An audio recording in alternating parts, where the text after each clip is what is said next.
আসসালামু আলাইকুম। আপনার উপর শান্তি বর্ষিত হোক।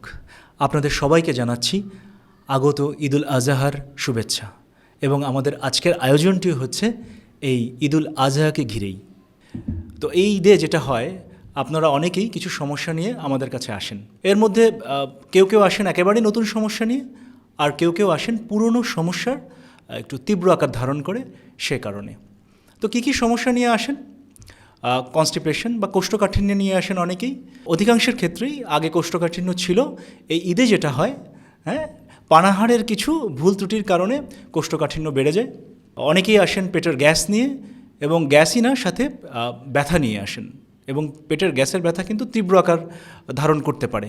তারপরে আপনারা অনেকেই আসেন পুরনো আলসার থাকে, অনেকের গ্যাস্ট্রিক আলসার, ডিউডেনাল আলসার, মানে পেটের আলসার থাকে, সেটার ব্যথা নিয়েও অনেকে আসেন।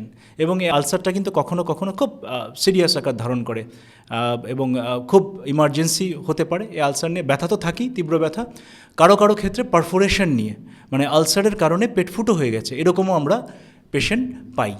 তারপরে কেউ কেউ ডায়রিয়া নিয়ে আসেন, মানে পাতলা পায়খানা।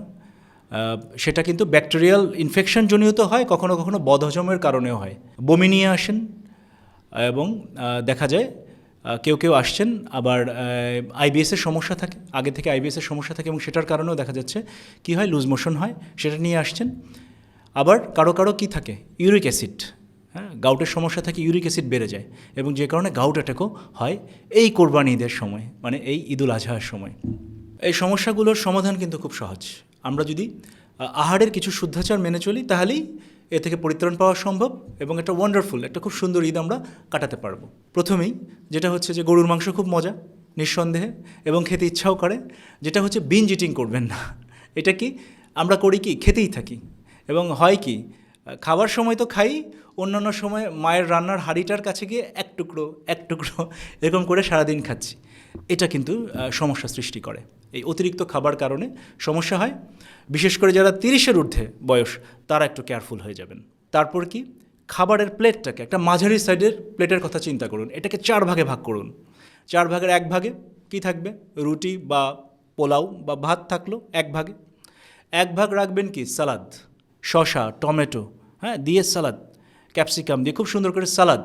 আরেক সাইডে রাখবেন সবজি, এবং লাস্ট যে ভাগটায় সেটাতে রাখবেন কি, সেটাতে রাখবেন হচ্ছে গরুর মাংস বা খাসির মাংস, যেটাই রাখেন 2-3 টুকরা। এইভাবে অ্যারেঞ্জটা করবেন। তাহলে কি হবে, এক তো আপনার এই যে সমস্যাগুলোর কথা বললাম, পেটের গ্যাস, কোষ্ঠকাঠিন্য, এগুলো কিছুই হবে না। 2 নম্বর, একটা মজার জিনিস দেখবেন, সেটা হচ্ছে কি, যে আপনার শরীর ভারী লাগছে না। খাওয়ার পরে কিন্তু অনেকেরই শরীর ভারী লাগে, হ্যাঁ, বিশেষ করে ঈদে আমরা কী করি, একটু বেশি খেয়ে ফেলি, এবং ব্যালেন্সটা ঠিক থাকে না খাবার, এই জন্য আমাদের শরীর ভারী লাগে। এই শরীর ভারীটা লাগবে না।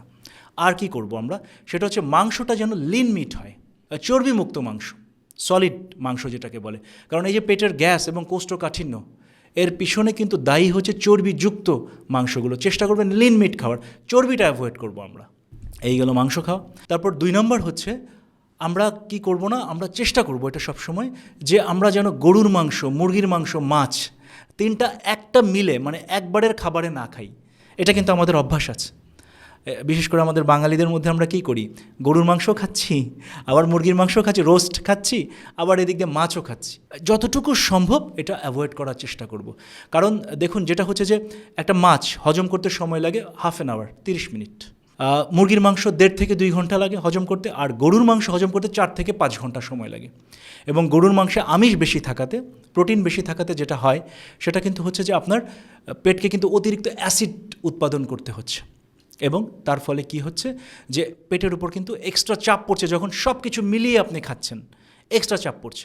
এর ফলে কি পেটের গ্যাস দেখা দিবে, বদহজম দেখা দিবে, এবং ধীরে ধীরে কি হবে, আপনার পেটের যে স্বাভাবিক হজম ক্ষমতা, এটা কিন্তু কমে আসার মানে একটা রাস্তা তৈরি হবে। সুতরাং আমরা কি করব, আমরা যে কোনো একটা দিয়ে মিল করার চেষ্টা করছি। এখন খাচ্ছি যে গরুর মাংসই খাই, অন্য সময় আমরা মুরগি খাবো, বা অন্য সময় আমরা মাছ খাবো। এইভাবে আমরা চেষ্টা করব যেন আমাদের পেটটা সুস্থ থাকে। এই নিয়মটা মানলে কী হবে, আমাদের এই হজম শক্তিটা ইনটেক থাকবে, মানে ভালো থাকবে। এই গেল। তারপর আমরা কি করতে পারি, গুরুপাক খাবার খাওয়া হয়ে গেল, মানে একটু চর্বি, মানে কোনো কারণে মাংস বা একটু চর্বি জাতীয় খাবার খাওয়া হয়ে গেল, পেটটা কি একটু অস্বস্তি সৃষ্টি হয় পেটে। এটার মহা ঔষধ কি, আমরা কি করতে পারি, একটা ছোটো কাপে একটু পানি নিব, চায়ের কাপ, একটু একটু পানি নিব, হালকা গরম পানি, এর মধ্যে একটা আস্ত লেবুর রস চেপে দিব, তারপর খেয়ে ফেলব। দেখবেন যে আপনার পেট কিছুক্ষণের মধ্যেই কি হালকা হয়ে গেছে। তবে এটা আমরা খাবারের 15 থেকে 20 মিনিট পরে এই লেবু পানিটা আমরা খেতে পারি। আরেকটা কি করতে পারি আমরা, যে লেবুর যে মানে ছোকলার অংশটা, লেবু চিপে ফেলে যে পিছনের দিকে সবুজ অংশ থাকে, তার উপরে একটু হালকা সাদা অংশ থাকে, এটা কি করতে পারি আমরা কাঁচা চিবিয়ে খেতে পারি। এটা কিন্তু আপনার হজমে হেল্প করবে, আপনি খাওয়ার সাথে সাথে you will feel comfortable. 4 number, সেটা কি? সেটা হচ্ছে পানি খাবো আমরা পর্যাপ্ত। এবং এটা নিয়ে নানা রকম কনফিউশনের কিছু নাই। আমরা কি করব, যেহেতু এখন গরম চলছে, আমরা কমপক্ষে 1.5 লিটার পানি খাবো এবং ঊর্ধ্বে 3 থেকে 3.5 লিটার ঊর্ধ্বে।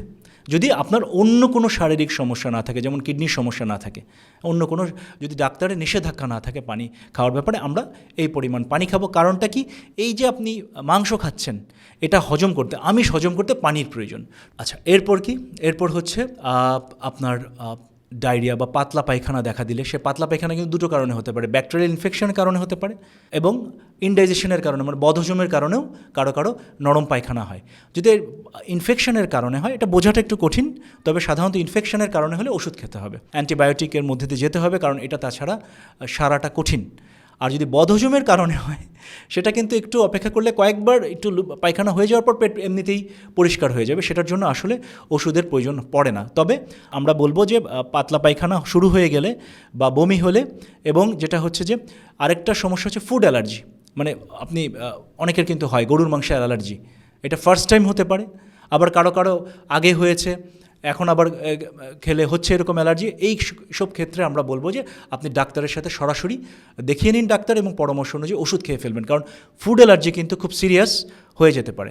সুতরাং আমরা এই ব্যাপারে একটু ডাক্তার দেখিয়ে নিতে পারি। এই 3টা বিষয়, যে পাতলা পায়খানা, বমি এবং ফুড অ্যালার্জি। আর কি, রক্তে যাদের চর্বির পরিমাণ বেশি, হাইপার কোলেস্টেরোলেমিয়া বলি আমরা, এই ক্ষেত্রে আমরা একটা জিনিস সতর্ক থাকবো, যে আমরা এই সময় আমরা মাংসটা একটু হিসাব করে খাবো, কারণ আসলে খাবার মজা আছে, আমরা কন্ট্রোল করতে পারি না। হ্যাঁ, তো আমরা কি করব, আমরা মাংসটা একটু হিসাবের মধ্যে রাখবো, খুব বেশি খেতে যাব না। এবং আসলে ভুলটা কোথায় হয়, আমরা ভাবি যে হয়তো গরুর মাংসের দোষ, বা আমরা ছাগলের মাংস খাচ্ছি সেটার দোষ।